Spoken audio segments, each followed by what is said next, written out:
Olá, o meu nome é Sheila Coelho e hoje eu estou aqui para falar um pouquinho sobre dramaturgia no século XX e sobre o teórico francês Jean-Pierre Sarrazac.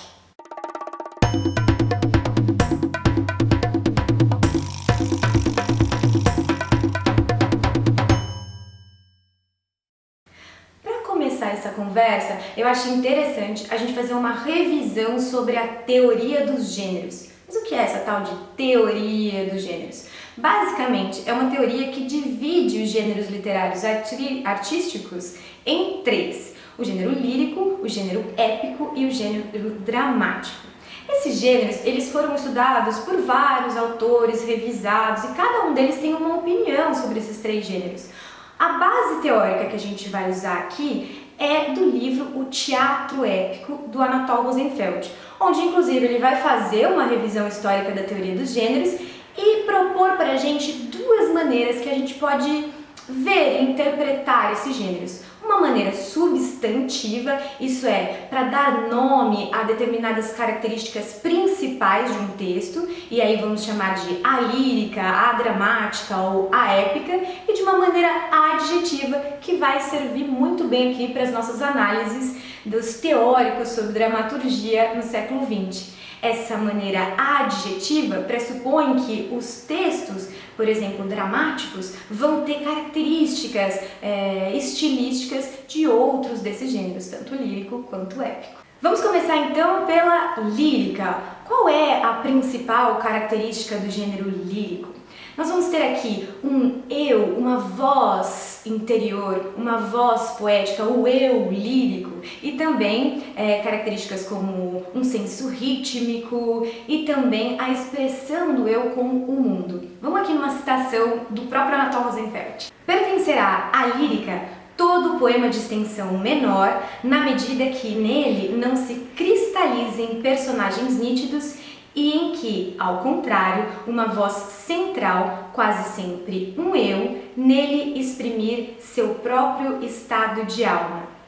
Uma coisa importante também da lírica é o tempo. A lírica é atemporal, ela não está presa a um tempo, a um espaço. Já a épica vai consistir todo aquele texto que conta uma história pra gente, que tem um narrador que fala sobre as ações de alguns personagens. Vamos ver. Fará parte da épica toda obra, poema ou não, de extensão maior, em que um narrador apresentar os personagens envolvidos em situações e eventos.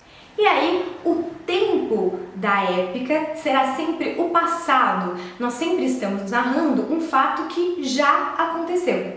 E a dramática será todo aquele texto que não precisa de um mediador. Nós não temos um narrador para apresentar os personagens. São os próprios personagens que, através do diálogo, desenvolvem as ações. Pertencerá à dramática toda obra dialogada em que atuarem os próprios personagens sem serem, em geral, apresentadas por um narrador. O tempo da dramática é o tempo do presente absoluto. Tudo acontece no aqui e agora a partir da troca entre os personagens. Visto esses três gêneros, a gente pode agora partir para os teóricos que vão estudar a dramática no final do século XIX e no começo do século XX. O primeiro deles vai ser o Peter Zond. O Peter Zond é o primeiro dos autores que vai estudar uma crise no drama, isso é, uma crise no gênero dramático, ali que começa a acontecer para ele ali no final do século XIX e vai se estender pela primeira metade do século XX. O Peter Zond, ele vai começar a analisar textos de autores como o Chekhov, o Strindberg, e vai perceber que a forma dramática, aquela lá que a gente acabou de ver sobre um tempo absoluto, o diálogo entre dois personagens, vai começar a sofrer uma influência épica. Por que essa influência vai acontecer? Isso também é um dado histórico nas questões do Peter Zond. Por quê? É implícito na obra dramática o diálogo intersubjetivo. Isso é, as ações acontecem no choque das opiniões dos dois personagens. O drama é decisão e vontade. Nós temos aqui um personagem com as suas características, suas opiniões, e um outro personagem com as suas características e suas opiniões. É o embate dessas opiniões, é a decisão que vai ser tomada que gera a próxima ação. Então, a forma dramática ela é uma forma fechada em si mesma. Ela não pressupõe uma interferência externa. Acontece que na vida as coisas não são bem assim. Nós tomamos nossas decisões, mas nós somos influenciados sim por questões políticas, por questões religiosas, que são externas a nós, que não dependem unicamente da nossa vontade. Então, o Peter Zonde começa a entender que o drama começa a se modificar porque ele não é mais justo para imitar a vida, né? Para ser um momento de reflexão sobre a vida, que é uma das características também do drama, né? Imitar a vida. E a decisão e a vontade tem questões históricas que o influenciam. Então, esse drama absoluto, que seria, se a gente pensar na teoria dos gêneros, a forma do drama substantiva, sem nenhuma influência externa, começa a sofrer uma influência externa. Segundo a análise do Zonde, essa vai ser uma influência épica. Isso é, lá entre os personagens vai começar esse poder de decisão não aparecer mais, ele começa a enfraquecer nos personagens. E nós começamos a ver peças onde personagens contam mais sobre o passado, onde não tem essa interação direta. Então ele começa a analisar isso até chegar no Brecht, no teatro do Brecht, que é o teatro épico por excelência, que vai sim propor uma cisão na linguagem dramática e colocar aqui um comentário, né, uma parte épica, que vai quebrar inclusive com essa ilusão do drama. Então, para o Peter Zonde, a resposta para a crise do drama, a resposta para a insuficiência do drama absoluto, que também pode ser chamado de drama burguês, né? Porque a gente tem que lembrar que esse drama, ele não foi eterno na história, né? Ele nasceu ali no Renascimento e foi ficando cada vez mais forte ali na França, no século XVIII, no Romantismo, e depois torna a enfraquecer. Mas autores anteriores, como os gregos, a tragédia grega, a comédia, e mesmo autores como Shakespeare, preservavam sim partes épicas nos seus textos. Então, esse tipo de drama que a gente estuda ali na teoria como um drama puro é que vai se modificar, que vai sofrer essa influência, e para o Peter Zonde a resposta para essa crise vai ser o teatro épico do Brecht. Porém, essa é uma resposta datada dos anos 50. Esse livro do Peter Zonde, ele não assistiu o que veio depois dos anos 50. E é aí que a gente entra no teórico Hans Lehmann. O Hans Lehmann é um autor que veio depois do Peter Zonde e que vai falar sobre um teatro que aconteceu depois dos anos 50, isso é, depois do teatro épico do Brecht.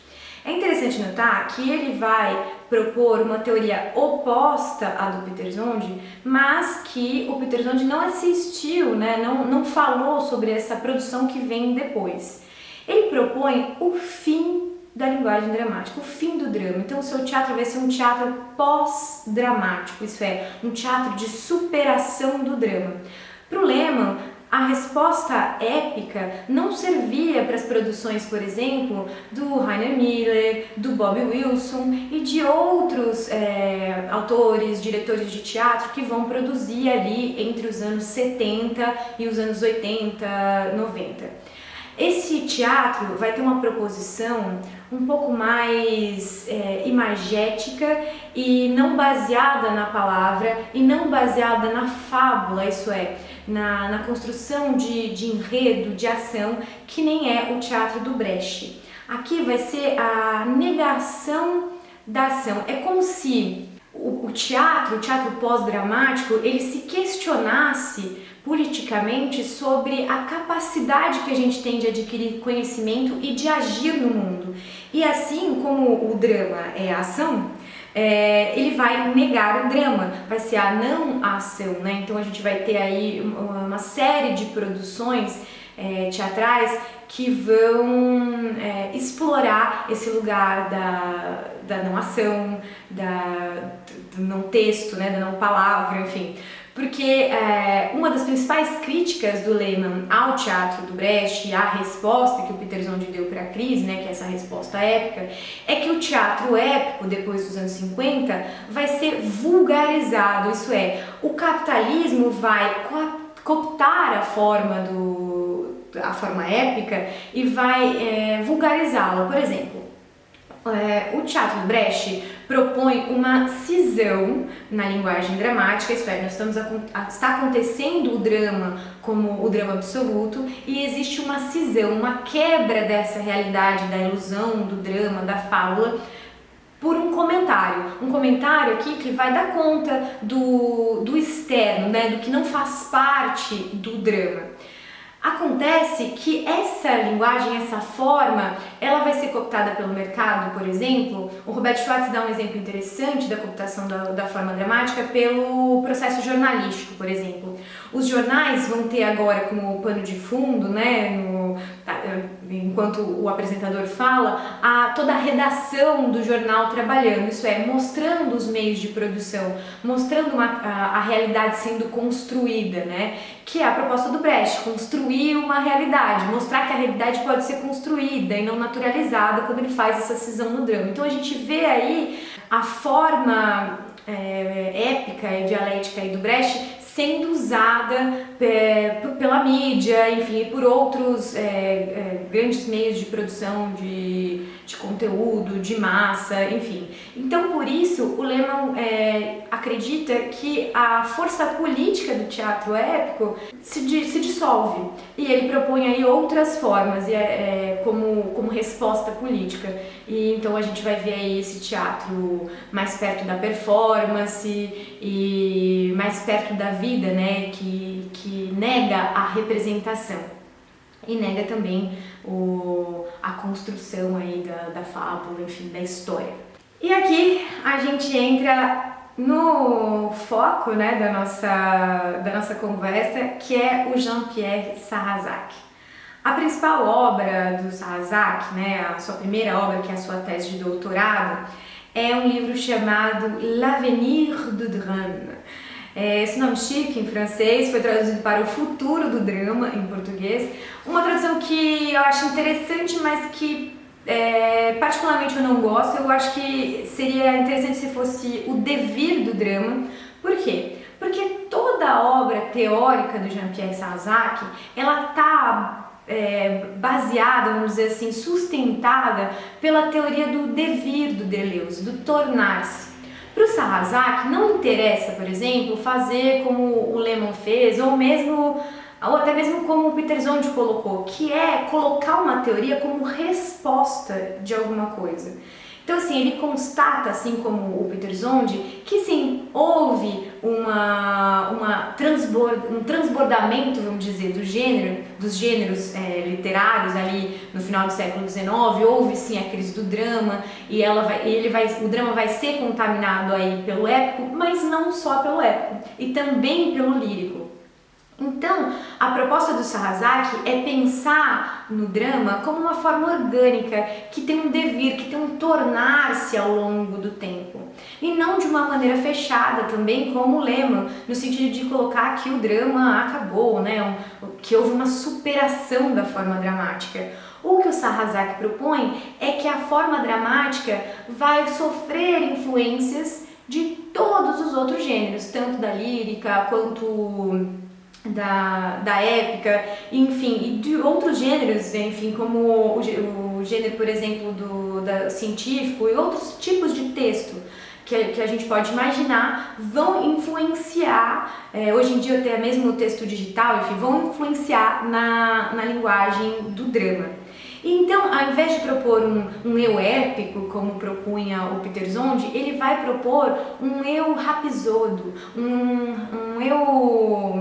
autor rapisodo, uma influência rapisódica, um drama rapisódico. E o que é um rapisodo?